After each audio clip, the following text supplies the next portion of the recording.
Est-ce que vous vous souvenez sur quoi on a partagé dimanche dernier? Pour ceux qui étaient là, évidemment. Qui est Dieu? Ah, c'est bien, hein, voilà. Et Edith, elle dit, qui est Dieu? Avec un gros point d'interrogation, parce que finalement, répondre à cette question, nous-mêmes, ben, on est vite dépassés, hein, parce qu'on a vu que Dieu était grand, que Dieu était fidèle, que Dieu était le créateur, qu'il avait créé les cieux et la terre, qu'il avait créé l'être humain, il avait créé chacun d'entre nous. On avait vu certains de ses attributs, on avait vu ensemble que Dieu était fidèle, que Dieu était saint, et que Dieu était juste. Ça, c'est les attributs du Seigneur, qu'il était omniscient, omniprésent, omnipotent, il peut tout, et puis qu'il avait différents noms. Ouais, on avait vu tout ça ensemble, et on s'était fait beaucoup de bien. Alors, je sais que avant de commencer, donc d'abord, nous, on s'est salué tout à l'heure, mais je veux saluer peut-être ceux et celles qui vont nous regarder sur Internet. Je sais déjà qu'il y a quelqu'un qui nous regarde, elle me l'a dit hier. Alors peut-être un petit coucou à Léa. Léa, c'est une jeune fille qui est de Béziers et qui fait ses études sur Montpellier. Elle fait ses études sur Montpellier et donc le soir, régulièrement, elle écoute les prédications, voilà, qui sont apportées ici. Et donc hier, elle m'énumérait tous les points que j'avais prêchés. Ah, j'ai dit, c'est bien, tu retiens bien. Alors voilà, on fait un petit coucou à Léa, et je lui ai dit que, en fait, aujourd'hui, on allait faire un peu la suite. Qui est Dieu? Ben, finalement, on est le 23 décembre, on parle beaucoup hein, de Noël, on parle d'esprit de Noël. Bon, pour certains, hein, on se trompe un peu. Mais en fait, aujourd'hui, je veux vous parler de qui est Jésus. Et c'est exactement pareil que pour Dieu. Dire qui est Jésus, on est vite dépassé. Mais en tout cas, en préparant ces moments, oh, j'étais comme excité. Parce que parler, je vais le dire comme ça, hein, parler de mon Jésus, parler de mon Sauveur, ça ne me laisse pas insensible. Et parler de celui qui m'a sauvé, de celui qui a quitté son ciel de gloire et qui est venu sur cette terre me donner la vie, à moi ça me crée une émotion comme la joie. Alléluia, je suis tellement heureux qu'un jour le Seigneur ait pu poser ses regards sur ma vie, à une époque où je n'étais vraiment pas digne. Bon, je ne le suis pas encore, hein, mais parce que finalement on est digne de rien. C'est un cadeau que le Seigneur nous donne. Et pour cela, en introduction, on va on pose cette question, qui est Jésus? Et il faut savoir que cette question, Jésus l'a déjà posée à ses disciples. Et par répercussion, plus de 2000 ans plus tard, il nous la pose à chacun d'entre nous ce matin. Qui dit-on que je suis? Et on trouve ce passage dans Matthieu chapitre 16 et le verset 13. Matthieu 16, verset 13 jusqu'au verset 17. Jésus étant arrivé dans le territoire de Césarée de Philippe, demanda à ses disciples, « Qui suis-je au dire des hommes? Moi, le Fils de l'homme. » Ils répondirent, « Les uns disent que tu es Jean-Baptiste, les autres Élie, les autres Jérémie ou l'un des prophètes. Et vous, leur dit-il, qui dites-vous que je suis? Simon-Pierre répondit, tu es le Christ, le Fils du Dieu vivant. Jésus, reprenant la parole, lui dit, tu es heureux, Simon, fils de Jonas, car ce ne sont pas la chair et le sang qui t'ont révélé cela, mais c'est mon Père qui est dans les cieux. Alléluia. Alors ici, on se retrouve à un moment donné où Jésus va se retrouver dans cette ville de Césarée de Philippe. Il faut savoir que dans cette ville, quand on fait un peu de recherche et qu'on étudie un peu les passages, il faut savoir que cette ville-là était une ville où il y avait beaucoup de dieux, de statues. Et chacun avait peut-être son propre dieu. Une ville tellement religieuse, mais encore une fois dans le mauvais sens du terme. Et vous savez que Jésus ne faisait rien par hasard. Donc il va aller dans cette ville, et puis là même, dans cette ville, il va poser une question aux disciples. qui dit-on que je suis? Alors, il faut rectifier certaines choses. Hein. Ce n'est pas que Jésus s'inquiétait de sa notoriété ou qu'il était en manque de quelque chose pour poser cette question. C'était pas ça. C'était simplement pour voir s'ils avaient compris sa venue. Et donc, il va dire, mais qui dit-on que je suis? Alors, les disciples, ils vont répondre, mais certains, ils disent que tu es un prophète.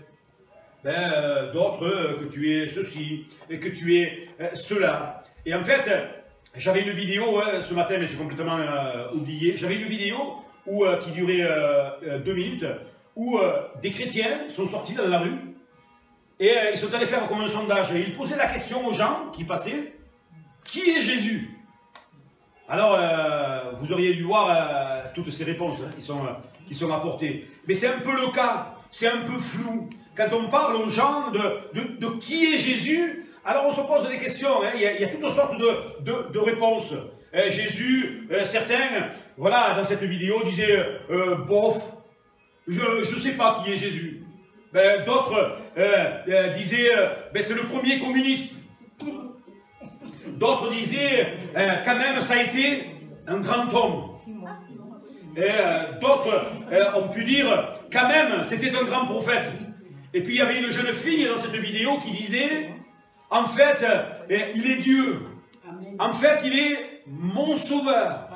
Je ne sais pas si certains se souviennent, un jeudi soir, je vous avais donné un morceau de papier avec un stylo, je vous avais dit qui est Jésus pour vous? Et chacun avait marqué. Et on avait relevé tous ensemble que finalement, chacun d'entre nous, spontanément, on avait répondu Jésus, c'est mon sauveur. C'est celui qui m'a sauvé. Et moi je trouve que c'est le meilleur des qualificatifs. Jésus est mon sauveur. Et quand on pose donc cette question aux gens, qui est Jésus? Alors c'est un flou. Si on parle de Dieu, remarquez-le, hein, les gens vont dire oui, je crois en Dieu. Mais si on gratte et qu'on dit mais qui est Dieu? Est-ce que tu le connais personnellement? Alors là, ça commence à se compliquer. Voilà. Mais quand même, les gens, voilà, ils sont vagues, mais ils disent qu'ils croient en Dieu. Mais quand vous dites, est-ce que tu crois en Jésus-Christ? Là, ça se complique. Là, ça va se compliquer. Parce qu'en fait, cette Bible que vous voyez là, dans toutes les pages, il y a un message. Et ce message pointe vers la personne du Seigneur Jésus. Et on va voir ensemble que Jésus, en fait, il n'est pas né comme certains peuvent le penser, un 25 décembre à telle heure, comme chacun d'entre nous. Nous avons, donc nous sommes nés, on a une heure où on est né, voilà. Bon, le Seigneur Jésus aussi. Mais c'est pas le 25 décembre, c'est plus tard où on s'est dit, tiens, pourquoi pas? Ça a été rajouté. Mais dans la Bible, vous ne trouverez jamais que c'est un 25 décembre à telle heure. En tout cas, ce que l'on veut retenir, c'est que quand même Jésus est venu. Tout ce qui avait été annoncé dans la parole de Dieu, ça s'est produit. Et vous allez voir avec quelle précision ces choses-là se sont produites. Face à la question de qui est Jésus, chacun d'entre nous, chaque être humain dans cette ville, chaque être humain dans ce pays de France, chaque être humain dans le monde entier, un jour, devra répondre à cette question. Qu'on soit d'accord ou qu'on ne le soit pas, va falloir à un moment donné qu'on réponde à la question qui nous sera posée. Parce qu'on va tous se retrouver devant le trône de l'agneau. Et là, la question, elle va nous être posée. Qu'as-tu fait de ta vie? Qu'as-tu fait de Jésus? Est-ce que Jésus était ton sauveur? Comme plusieurs avaient pu répondre à une certaine époque. Est-ce qu'il est ton sauveur? Ou alors c'est un mythe? C'est une histoire qu'on raconte, une fable. Une belle histoire. Toujours impressionné, hein, je disais la dernière fois à Henriette, hein, je lui disais, à cette période de Noël, il y a toujours un film avec l'esprit de Noël. Voilà, ceci de Noël. Et comme s'il y avait un esprit. En fait, on le verra ensemble plus en détail. Noël, c'est simplement le cadeau de Dieu qui est fait à l'humanité. C'est un cadeau de Dieu. Et on va développer cela ensemble. Tout d'abord, la naissance de Christ avait déjà été prédite. Vous vous rendez compte si aujourd'hui on marquait sur un morceau de papier, dans 700 ans, bon, il n'y a pas marqué l'époque, hein, mais bon, nous, le sachant, dans tant d'années, viendra, voilà, quelqu'un, il se présentera, et il sera comme ceci, il sera comme cela, avec une précision terrible. Et pourtant, ces choses-là, elles sont arrivées. 700 ans avant que Jésus naisse, déjà, ça avait été prédit. Est-ce que quelqu'un sait la première fois dans la parole de Dieu où on trouve, alors ce n'était pas le nom de Jésus, mais où on trouve, voilà, l'idée, où la première fois on parle de Jésus, où il y a l'idée de Jésus dans la Bible? Dans la Genèse, oui. Genèse, chapitre 3, et le verset 15. N'oubliez pas, Genèse 3, 15, qui nous dit ceci. Je mettrai inimitié entre toi et la femme, entre ta postérité et sa postérité.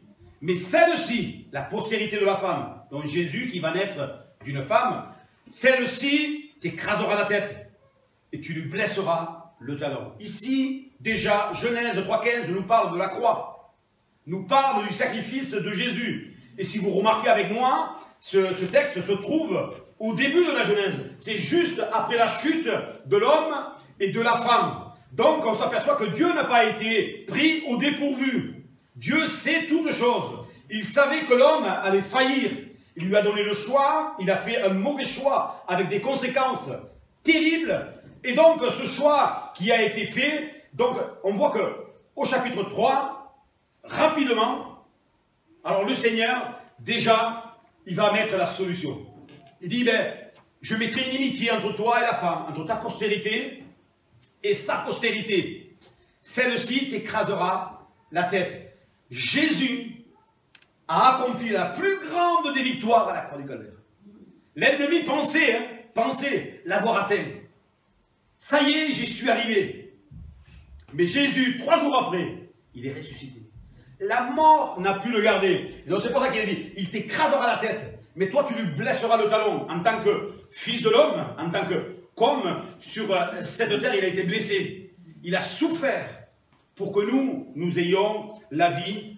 Amen. Et donc sa naissance, elle a été prédite. Quand vous regardez dans l'Ancien Testament, tout pointe vers ce moment où Jésus allait venir sur cette terre. Et on peut poser la question à certains prophètes.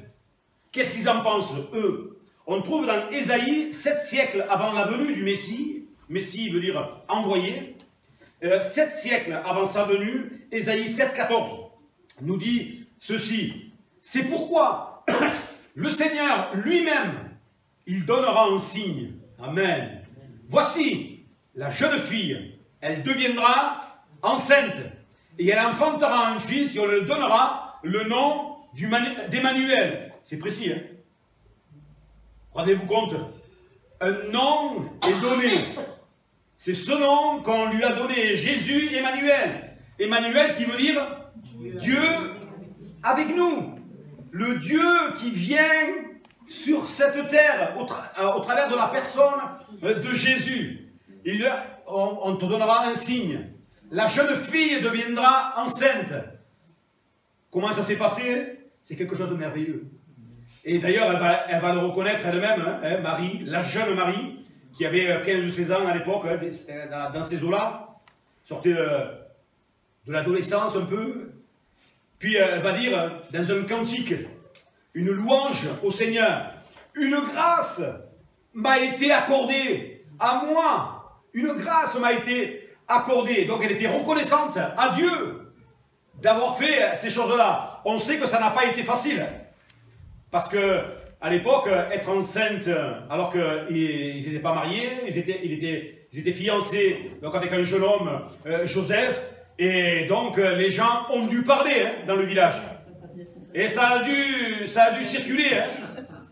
Mais malgré ça, elle va dire, une grâce m'a été accordée. Et on lui donnera le nom d'Emmanuel. Encore, pour nous éclairer, Ésaïe 9,5 nous dit ceci.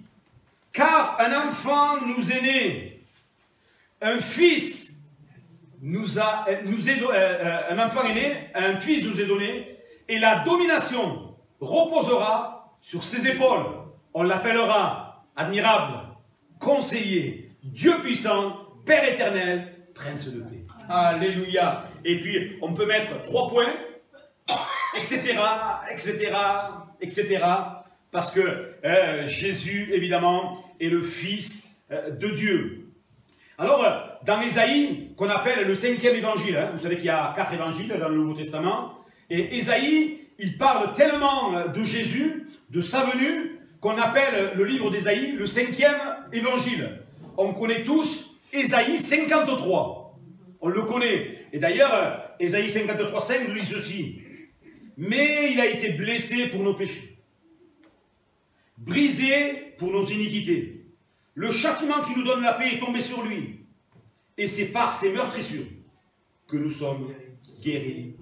Alléluia. Que Dieu soit béni. Parce qu'il a porté, verset 12, parce qu'il a porté les péchés de beaucoup d'hommes et qu'il a intercédé pour les coupables.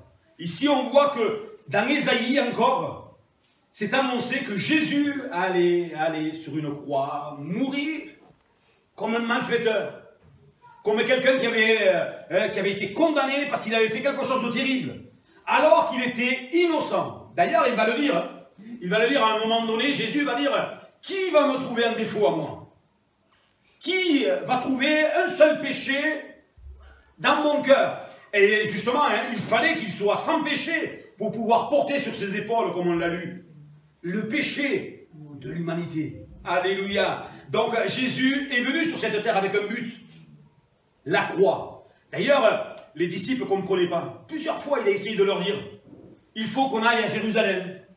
Alors, je ne sais pas qu'est-ce qu'ils pensaient, eux, les disciples, sûrement, continuer à guérir des gens, continuer à rester avec eux. Mais ils ne comprenaient pas. Jésus, il dit, mais il faut que j'aille, mais faites attention, parce qu'on va aller à Jérusalem, mais on va frapper sur le berger, et puis les brebis vont se disperser. Vous ne comprenez pas, sûrement que, encore une fois, c'est pas marqué, mais Pierre devait dire, mais oui, oui, t'inquiète pas, on gère. Mais on s'aperçoit que finalement, 700 ans auparavant, il y avait un but, la croix du calvaire. Frères et sœurs, n'oublions jamais la croix de Jésus. Mais pas comme quelque chose qui ferait de nous comme quelque chose de superstitieux, mais de réaliser vraiment qu'est-ce qui s'est passé sur cette croix. À la croix du calvaire, Jésus a donné sa vie pour chacun d'entre nous. Ici, on a vu que c'est Ésaïe qui a annoncé ces choses-là. On sait aussi que le prophète Daniel, qui lui a été donc, on l'a pris, on l'a déraciné de son pays pour le mettre dans un pays étranger. Et donc là, il va devenir quelqu'un de grand, parce qu'en fait, il va décider de ne pas se souiller. Il était résolu dans son cœur, alors qu'on lui proposait de s'incliner devant les idoles. Lui, il va dire hors de question. Et on sait que quand on reste ferme, même si les vents sont contraires, à un moment donné, il y a un fruit. Parce qu'on est résolu dans notre cœur. Et Daniel va dire, écoutez encore, c'est un peu similaire avec Ésaïe. On lui donnera la domination, la gloire et le règne. Et tous les peuples, les nations et les hommes de toute langue le servirent. Il parle au futur. Sa domination est une domination éternelle qui ne passera point. Et son règne ne sera jamais détruit. Alléluia. Ça, c'est une bonne nouvelle pour nous. Le règne de Christ, il ne sera jamais détruit. On va essayer de détruire son règne. L'ennemi, il va tenter. Mais on sait que l'ennemi a un pouvoir limité. Parce que c'est une créature de Dieu. Celui qui a la toute-puissance, c'est Dieu, le Seigneur Jésus-Christ et l'Esprit Saint. À son nom seul soit toute la gloire. Donc Daniel a aussi parlé de Jésus. On voit que dans les psaumes, il y a une précision, si vous voulez, une scène avant-gardiste de ce qui se passe à la croix. Lisez le psaume 22. Le psaume 22, c'est un psaume messianique. Il y a une précision, encore, qui n'est pas dite dans les évangiles, mais qui est précise. On va lire juste 3 versets. Psaume 22, versets 17 à 19. « Car des chiens m'environnent, une bande de scélérats rôde autour de moi. Ils ont percé mes mains et mes pieds. » C'est précis. Je pourrais compter tous mes os. On sait que Jésus, il n'y a aucun os qui a été brisé. Et pour que la prophétie s'accomplisse. Eux, ils observent, ils me regardent. Ils se partagent mes vêtements et ils tirent au sort ma tunique. C'est comme ça que ça s'est passé. Hein. Bien plus tard. Et vous lirez dans ce psaume, il est dit quand même, on lui a arraché les poils de la barbe, il a souffert quelque chose de terrible. Vous le lirez, et ça va nous faire du bien parce que c'est un psaume messianique. Tout ce que le Seigneur il a subi pour chacun d'entre nous, et c'est bien de s'en rappeler. Jésus aussi, hier je le disais aux jeunes et aux ados à Béziers, je leur disais que Jésus, c'est vrai qu'il est né, qu'il a été dans cette crèche. Alors souvent, il y a des crèches un peu partout, c'est bien lumineux, avec les animaux, avec ceci, avec cela. Sauf que la réalité n'était pas celle-là. À l'époque, une étable, c'est là où il y avait les animaux, avec tout ce que cela comporte. Voilà, et il faut être réaliste, les excréments, les odeurs. Et pourtant, là, il va se passer quelque chose qui avait été prophétisé, comme on l'a vu, bien des siècles auparavant. Il va se passer ce moment où Jésus, il va naître. Un ange apparaît à Marie, donc il lui dit tout ce qui va se passer. Et puis, comme je disais tout à l'heure, donc Marie, elle va être là en louange par rapport à son Seigneur. Et donc, Jésus n'est pas resté petit bébé. On dit le petit Jésus. Alors moi, quand on dit le petit Jésus, ça percute mon cœur. C'est le grand Jésus. Amen. Alléluia. Parce que la Bible nous dit qu'en fait, Jésus, il grandissait en sagesse, en grâce. Et hier, je disais donc aux ados, c'est comme ça qu'on doit grandir, en sagesse, en grâce. Il nous a donné donc un exemple à suivre. Jésus est né donc dans une étape, il a grandi, sa naissance est célébrée. Et célébrée donc à cette période de Noël. Mais moi, je dis que finalement, si Jésus est notre sauveur, sa naissance, elle doit être célébrée tous les jours. Pas que dans cette période de Noël, où certains se rappellent, ça c'est la religion. Tiens, ah oui, Jésus est mort, voilà, la crèche, ceci, cela. C'est tous les jours que je veux me rappeler ce que Christ a fait pour ma vie.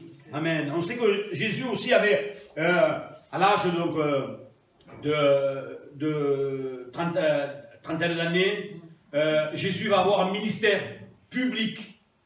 Alors la Bible elle se tait un peu sur cette période, entre 12 ans et la trentaine.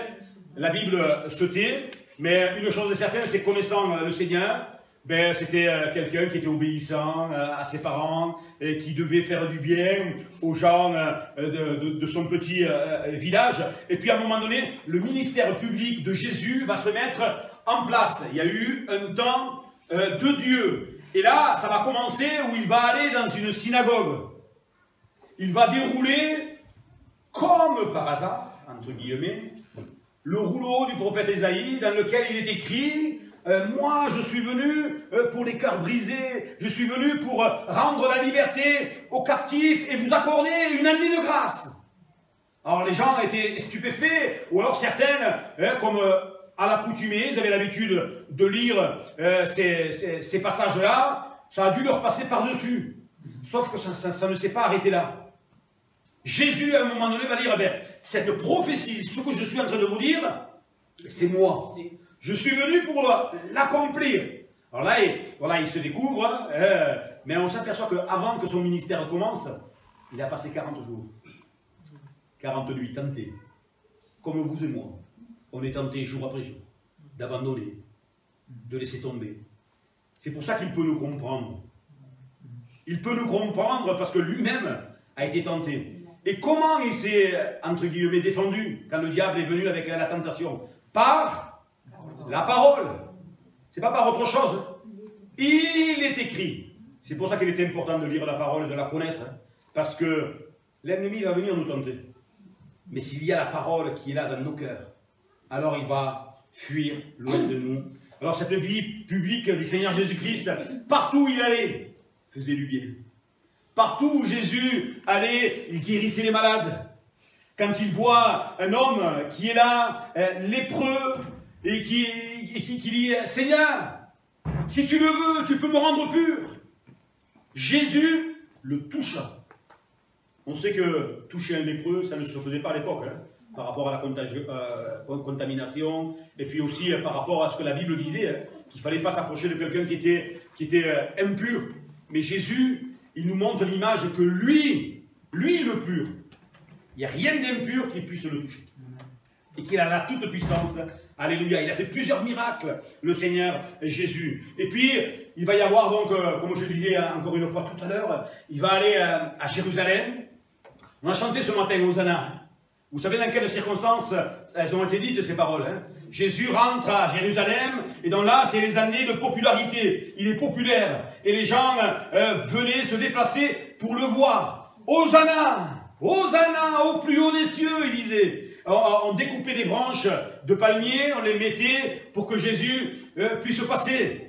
Quelques jours plus tard, il criait, crucifie-le, crucifie-le. Le même peuple, le cœur qui change. Eh oui, hein. Et on sait que Jésus, donc, il n'a pas été au dépourvu, il était dans ce jardin, il s'est préparé, il a même demandé de l'aide. On voit l'humanité de Christ. Hein. Il a demandé de l'aide aux disciples. Puis il va dire, vous n'avez pas pu prier une heure avec moi. Terrible. Alors que moi j'ai fait du bien. Je vous ai béni pendant 3 ans. Puis là je vous demande simplement de m'aider à prier. On voit toute notre faiblesse. La faiblesse humaine finalement. Vous pouvez rien faire. Puis Jésus a prié. Et il a dit, Père, que ta volonté se fasse. Je vais y aller. Puis on sait comment ça s'est passé. Hein. Judas va arriver. Remarquez avec moi, un jour je me prêcherai sur Judas, que souvent on donne des noms bibliques. Remarquez qu'on n'appelle jamais les gens Judas. Hein. Eh oui, hein.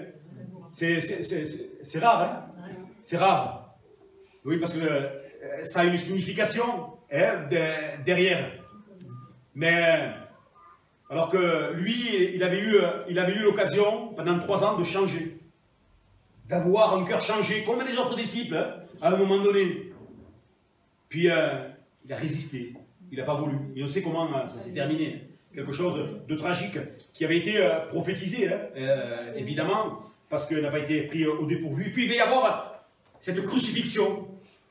Et puis, cette mort. Jésus va dire 7 paroles à la croix du Calvaire. 7 paroles. Et la dernière, c'est « Tout est accompli ».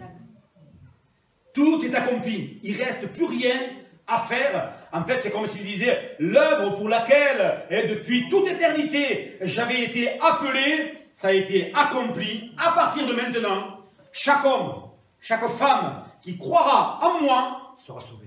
Alléluia. Et c'est ça, en fait, la bonne nouvelle. Jésus va expirer, nous dit le passage.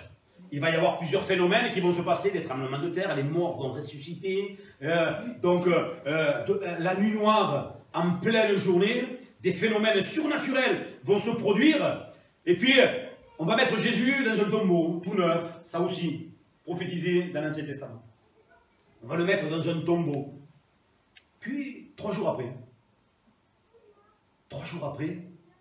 j'ai dit que les sœurs vont aller pour embaumer le corps. Puis ils vont s'apercevoir que la pierre elle est roulée. Quelqu'un a roulé la pierre, le tombeau de Jésus est ouvert, puis ils regardent et il n'est plus là. Et alors elles sont désespérées. Hein. Elles sont désespérées et ce qu'elles vont faire, elles vont aller voir les disciples et dire, mais on a volé le corps de notre Seigneur. Et vous le lirez encore une fois, hein, il y en a 2 qui vont partir en courant. C'est Pierre et c'est Jean. Qui va arriver en premier? C'est Jean, parce qu'en fait, c'était le plus jeune. C'était le plus jeune. Il était pressé. Hein. Alors la Bible ne le dit pas, mais voilà. Ils sont allés, et évidemment, ils ont vu que Jésus n'était pas là. Et puis là, je vais leur dire, rappelez-vous ce qu'il vous a dit. Il vous attend, Galilée. et retourner là-bas. Donc ils vont retourner et essayons de nous mettre à leur place. Hein. Ils reviennent donc de Jérusalem complètement abattus. On a perdu le maître, celui qui faisait tant de bien. On l'a tué. Alors ça devait se bousculer dans leur tête. Est-ce que c'est vrai ce qu'il nous a dit? Est-ce que c'est comme ça que ça va se passer? Puis ils vont retourner, Jésus va se faire reconnaître à eux. Hein. Mais quand il va se faire reconnaître aux disciples, il a manqué. Il n'était pas là. Et il a manqué une occasion. Puis les disciples, tellement excités, vont dire « On a retrouvé le maître !» Et hop, si moi, je ne vois pas, je ne crois pas. Hein. Et puis Jésus va revenir. Mais retourne-moi. Viens, regarde. Touche. Vois. C'est moi. Alors, non, il ne va pas dire retouche. Hein. Il ne va pas dire retouche parce qu'à un moment donné, ne me touchez pas. Voilà. Mais en tout cas, Jésus est ressuscité. La mort n'a pu le retenir. Alléluia. Et il est vivant. Et ce matin, il est au milieu de nous. On sait que le sens de la vie et de la mort de Jésus-Christ, la vie de Jésus et sa mort ont un sens. C'est Jésus-Christ d'emblée a révélé ouvertement être égal de Dieu. Certaines religions disent non, Jésus est un prophète, comme certains à l'époque. Jésus, oui, c'est un grand prophète. Jésus, c'est ceci, c'est cela. Mais il ne peut pas être le Fils de Dieu. D'autres disent, il ne peut pas être Dieu. Regardez Philippiens 2, 5 et 6. Ayez en vous les sentiments qui étaient en Jésus-Christ. Vaste programme. Entre parenthèses. Lequel, existant en forme de Dieu, n'a point regardé d'être une proie à arracher, d'être égal avec Dieu. Là, on s'aperçoit que finalement, Jésus était pleinement Dieu et il était pleinement homme, à lui seul, soit toute la gloire. Il est venu montrer son amour. Il est venu montrer que finalement, Dieu nous aimait. Qu'il avait un amour pour chacun d'entre nous. Un amour réel, profond et sans condition. Inconditionnel. Ce n'est pas conditionnel à quelque chose. Un amour, parce que Dieu est amour avec un grand A. Il nous aime d'un amour, nous dit un autre passage, un amour éternel, qui ne se finit pas. Alors, merci Seigneur pour ces bonnes choses. Il est venu nous montrer l'amour. Il est venu révéler que Dieu est saint. Il est venu nous dire que finalement, à partir de maintenant, si on mettait notre foi en lui, on avait la capacité de vaincre le mal. Et qu'on pouvait naître à une nouvelle vie. À lui seul soit toute la gloire. Et il fait de nous, et c'est une belle image, des brebis qui suivent le berger. Jean chapitre 10, versets 27 et 28 nous dit ceci. Mes brebis, elles entendent ma voix. Je les connais. Et elles me suivent. Le verset suivant. Je leur donne la vie éternelle. Et elles ne périront jamais. Et personne ne les ravira de ma main. Alléluia. Ici, il y a plusieurs choses à savoir. Hein. C'est que d'abord, notre responsabilité, c'est d'être dans la main du Seigneur. Et si on est dans la main du Seigneur, alors, personne ne pourra nous ravir. Personne. Alors, ça doit nous encourager hein, ce matin. Que Dieu soit béni. Alors, dans cette question qu'on s'est posée, rapidement, j'aimerais partager avec vous, où à un moment donné, Jésus va dire, mais qui dit-on que je suis? Il s'intéresse de savoir ce que moi, ce que chacun d'entre vous ce matin, vous pouvez répondre. Et Jésus, pour nous indiquer et nous faire voir, hein, et nous faire connaître, en fait, dans l'évangile de Jean, vous verrez, on va le voir rapidement, que 7 fois, encore une fois le chiffre 7, 7 fois, il va dire « Je suis ». Alors si on ne sait pas qui est Jésus, Jésus lui nous montre le chemin, il dit « Je suis ». Le premier « Je suis », il dit « Je suis le pain ». Jean 6, 35, Jésus leur dit « C'est moi qui suis le pain de quoi? De la vie. Celui qui vient à moi n'aura jamais faim. Et celui qui croit en moi n'aura jamais soif. » En fait, c'est un pain, c'est une image spirituelle. Hein, quand on goûte le Seigneur, alors on est rassasié. Alors on n'a plus faim pour autre chose, les choses du monde. On n'a plus soif d'autre chose. On est complètement rassasié par ce Seigneur Jésus. Alléluia. Jésus va dire, je suis la lumière. Numéro 2, je suis la lumière. Jean 8, 12. Donc, Jésus leur parla de nouveau. Il dit, je suis la lumière du monde. Alléluia. Est-ce que l'Odève est dans le monde? Alléluia. Donc, Jésus est la lumière de l'Odève.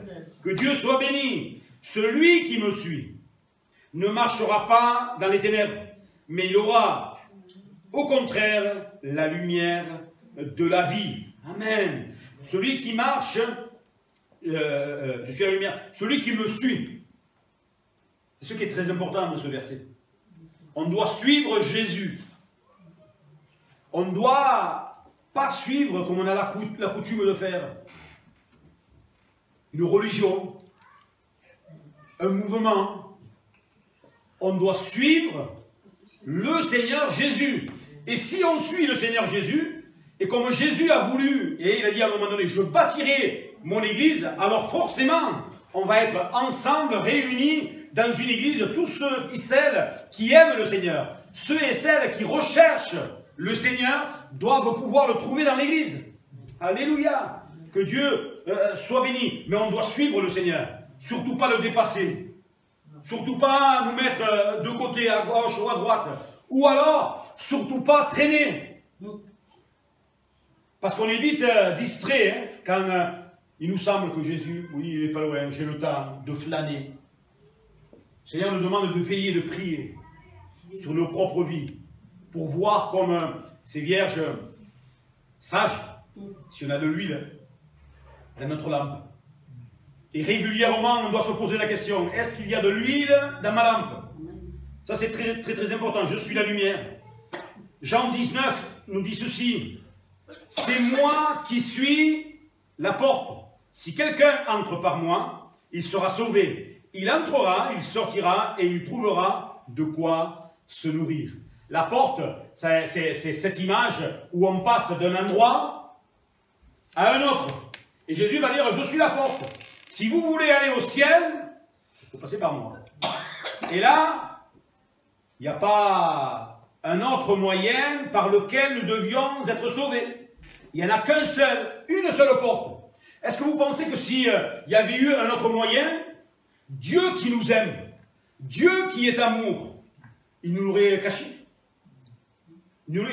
Ça n'aurait pas été clair, net et précis dans sa parole? Évidemment, il n'y a qu'un seul moyen de nous retrouver au ciel avec le Seigneur. C'est de passer par cette porte. Si on prend une porte dérobée, elle va conduire automatiquement à une voie sans issue.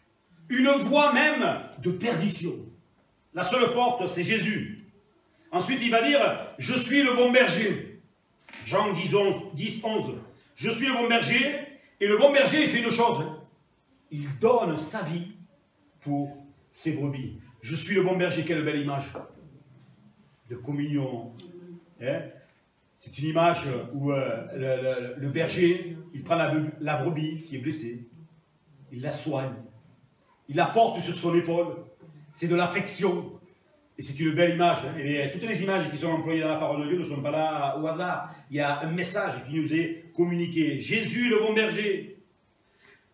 Jésus va dire, Jean 11, 25, Jésus lui dit, c'est moi qui suis la résurrection et la vie. Celui qui croit en moi vivra, même s'il meurt. Waouh! Alors là, c'est complètement fou. Même si on meurt, en fait, il est en train de nous dire, ben on ne meurt pas en fait. Ben oui, parce que notre âme, elle est indestructible. L'âme, elle meurt jamais. Sauf que, quand on ferme les yeux sur cette terre, il n'y a que deux endroits où on peut se retrouver. Dans un endroit de joie, de paix, de félicité, si on accepte Jésus dans notre cœur, ou dans un endroit où il y aura des grincements dedans, il y aura des regrets éternels. Alors c'est pas la volonté de Dieu que les hommes y aillent, hein. Et c'est pour ça qu'il met l'Église et qu'il nous sauve, pour que nous soyons des panneaux indicateurs, pour les membres de nos familles, Pour les gens que nous côtoyons en leur disant, avec amour évidemment, en leur disant, mais Jésus vous aime, il a un plan pour vous. Et des fois, on manque de courage. Des fois, on n'ose pas. Saisissons dans cette nouvelle année 2019 toutes les opportunités que le Seigneur nous donnera. Alléluia. J'ai bien aimé quand on s'est croisés, c'était mercredi je pense, avec Monique. On s'est croisés, donc on faisait les courses, et Monique spontanément me dit, voilà, je viens de discuter avec quelqu'un, et je lui ai dit, confie-toi dans le Seigneur Jésus. C'est pas beau? Voilà, un seul message. Hein. Vous savez, pour les gens, c'est de la folie. Mais de leur dire que Jésus les aime, même si, dans une certaine apparence, ils se ferment, ils deviennent un peu agressifs, mais simplement, on n'a que ce message à apporter. Et qu'on le veuille, qu'on ne le veuille pas, c'est un message qui, tôt ou tard, va pénétrer les cœurs, même les plus durs. Alléluia. Alors vous savez que de dire aux gens que Jésus les aime, on sait tous le faire. Alors que le Seigneur nous aide. Il y a plein de projets d'évangélisation dans le mois de janvier. On en a parlé avec certains. Et on veut prier dorénavant, voilà, pour que des gens puissent combattre ce bon combat, parce que c'est un combat, d'aller vers les gens, leur apporter la lumière de Christ. Alléluia. Je suis la résurrection et la vie. Le 6e, celui-là, on le connaît, notamment notre sœur Luce le connaît très bien, ce Jean 14, verset 6. Jésus lui dit, c'est moi qui suis le chemin, la vérité et la vie. Si on s'arrête là, c'est déjà pas mal. Mais la suite du verset, il dit, nul ne vient au Père que par moi. Là, encore une fois, on ne voit pas d'autre alternative. On ne voit pas un chemin dérobé. Un seul chemin, une seule vérité et une seule vie, c'est avec le Seigneur. Et le dernier, Jésus va dire, je suis le vrai cep. Jean 15, verset 1. C'est moi qui suis le vrai cep et mon Père est le vigneron. Vous savez, des fois, il y a des petits mots comme ça qui ont une importance terrible. Je suis le vrai cep. Ce qui sous-entend que des fois, il y a des faux ceps. Si on n'est pas attaché au vrai cep, on ne produira jamais du bon fruit. C'est tellement quelque chose de normal et de naturel dans la vie. Et oui, si on n'est pas greffé au bon cep, on ne pourra pas porter de bons fruits. Et de nous-mêmes, on le sait, il n'y a pas de bons fruits. On ne produit pas, on ne peut pas produire des bons fruits en nous-mêmes, parce que finalement, au fond de notre cœur, il n'y a rien de bon. Mais le Seigneur, il dit ici, par contre, moi je suis le vrai cep, mon Père est le vigneron, restez attachés à moi.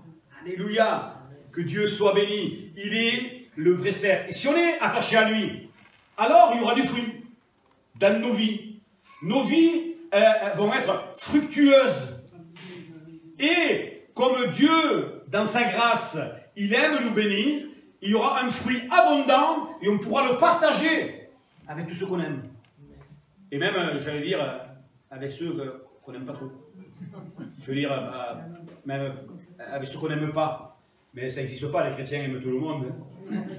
Que Dieu nous aide. Oui, parce qu'il a dit que Dieu, qu'on doit aimer même nos ennemis. Eh oui. Alors que Dieu nous aide dans toutes ces choses. Alors, évidemment, qu'on n'a fait que survoler ce thème qui est Jésus. Mais en tout cas, ce qui va nous tenir debout ce matin, ce qui va faire que malgré les tempêtes qui vont arriver, malgré les circonstances de la vie, ce qui va faire qu'on va rester debout, c'est que régulièrement on va se poser cette question. Qui est Jésus pour moi? Et si on réfléchit déjà à cette question, alors on va se rappeler que Jésus est allé à la croix du Calvaire. Et s'il est allé à la croix du Calvaire, ça nous montre qu'il nous aime. Et s'il nous aime, je ne peux pas rester insensible face à cet amour. Il faut qu'il y ait une réponse. Et s'il y a cette réponse, alors il y aura de la louange dans ma vie, de la louange dans mon cœur, une louange vivante et vraie. Alléluia. Alors que dans cette période de Noël, chacun va être dans les familles. Rappelez-vous, que dans le cœur de l'homme, il y a un vide, qu'il recherche Dieu. Certains ne cherchent pas au bon endroit, c'est pour ça qu'ils ne le trouvent pas. Mais le Seigneur, il va permettre dans ces temps où il va vous mettre sur le chemin de quelques-uns. Saisissez les opportunités que le Seigneur va vous donner, avec sagesse évidemment, le moment opportun, et parlez de l'amour de Christ, parlez de l'amour de Dieu, déversé à la croix du Calvaire. Parce que l'homme ne peut pas être satisfait par tout ce que donne le monde. On peut avoir des centaines de millions dans le compte en banque. Ça ne comblera jamais ce vide qu'il y a dans le cœur. On peut avoir toutes choses, beaucoup de choses. Ça ne comblera jamais le cœur. Le seul qui puisse combler nos cœurs, c'est ce Jésus dont nous avons parlé ce matin. À lui seul soit toute la gloire. Amen. Amen. Que Dieu soit béni. Amen. Nous te bénissons, Seigneur. Merci encore.